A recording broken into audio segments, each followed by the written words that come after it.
We got Mark Garnier, one of the few Tories who got elected in the general election, to join us, and he is a supporter of Mel Stride. Mark, welcome to the show. Thank you very much. I'm very delighted to be here as a Conservative MP. It was a bit cruel of me to say that, really, wasn't it, that one of the few Conservatives get elected. But I am here with Stephen Allen. He's a writer, commentator and a comedian, so I just thought I'd get the first dig in, gentle dig. Thank you for joining us. Well, of course, I can get one back on you, Nick, yeah. because you did lose your seat a few years ago. Well, I was leading the way. I was showing you guys what to do. Look, very interesting. We had Tom. It looks like I'm going to be interviewing, I think, all of the leadership candidates over the next few weeks. We had Tom Tugendhat on the show yesterday.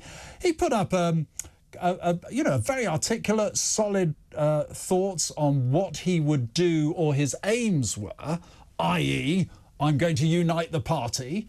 Not so clear on what would unite the party. And my question to you is the same with Mel Stride, is that you've chosen to back him. The MPs are going to choose first.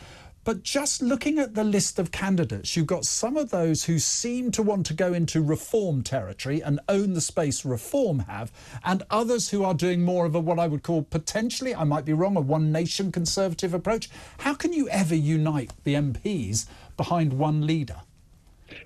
So look, Nick, it's a very, very fair comment, and I think the challenge which is facing us as a party is, there's no doubt about it, 4.5 million or 4.1 million people voted reform at the last election. But I think there are about 5 million people who didn't vote, who did vote at the previous election, and quite a lot of those were Conservatives. And then, whilst we lost 5 seats to Reform, we lost 62 seats to the Liberal Democrats. So you can see that we've got quite a sort of difficult quandary ahead of us. But look, your point is absolutely right. If you look at the list of candidates, we've got half of them would be, associated with the right of the party, the other half with the sort of, kind of more moderate end of the party.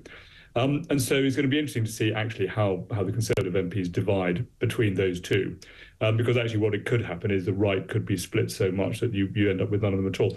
But coming to your absolute point, Nick, which is really important, is how do you unify the party? At the end of the day, there is no candidate on earth that is going to be as broad a brush that everybody will be delighted with that candidate. But I think what Mel does have is he's liked by everybody, and he's genuinely liked by everybody. People don't feel offended by his politics at either one end of the party or the other, and he's a very sociable guy. So I think he's kind of if he's not your political leaning, he's the least offensive of the candidates that isn't your political leaning. It sounds like kind of his. Do you know who you're reminding me of? There is John Major. And it didn't end well for John Major, did it? Because he was well liked. It did. He had a fantastic win in 1992. Yeah, but it wasn't so good after that, was it? No, sure, but no party's ever had a fifth term in government. But he did really well in 92, and I think that's the point we keep forgetting. OK, look, what is it, though, about Mel that sets him apart from, shall we say, other candidates I would compare him closer to, like Tom Tugendhat, perhaps James Cleverly? You tell me, what is it that sets him apart from those candidates, apart from likeability, which is good, but I'm not sure it's a leadership quality, is it? Well, it certainly helps. But look, I think the important point is we've identified that there are a number of problems that we've got. One of which is a split party, but we've kind of tackled that one. But the other one is that we've got a problem with our central campaigning mechanism. Central office is verging on being dysfunctional at the moment. And one thing that Mel does bring is a huge amount of experience of running businesses in the past. So he can demonstrate, he can set up an organisation in order to be able to deliver what that organisation needs to do. And he's done it in the UK and in America, and he's got a lot of talent to that. So the technical skills he brings are really, really important. But look, he's also got, he's very, very good communicator. He's good at the dispatch box. During the election campaign, he was the guy who was out there pretty much most mornings delivering the Conservative message when others were disappearing. He's got a good economic background. The battle with Labour is going to be over the economy coming up. And we've already seen this. Many of your listeners will be furious about the fact that Labour has now taken away their winter fuel allowance. You need somebody who can argue a coherent and cogent argument against Rachel Reeves and against Keir Starmer. Mark, forgive me, you make a very good point there on the list you gave, and he was the front man in the election campaign, and he was out there. I suppose the challenge there is, though, isn't he so closely aligned to both Rishi Sunak and the failed general election campaign that his paws, his mitts, if you like, are all over the Conservative Party failure? And that's not necessarily a strong card in a leadership election, is it? Either with your members or your MPs. It's a reasonable point, Nick. I agree with you. And I think just looking down the list, I think Priti Patel is the only one who wasn't a minister in Rishi Sunak's government. Look, I think you're always going to be, you're never going to get the perfect answer in all this kind of stuff. And you are right. I mean, there's a certain element of being associated with the failure of Rishi Sunak's government.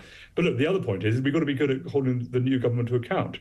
And what you need is good experience. And it comes back to, kind of Mel's experience in the DWP. Mel managed to get 400,000 people off disability benefit or long-term sickness benefits back into work. He did an extraordinary job in terms of actually delivering in quite a complicated department, a difficult department, some real tangible results. And we're going to need to have this sort of expertise within government and this track record of success.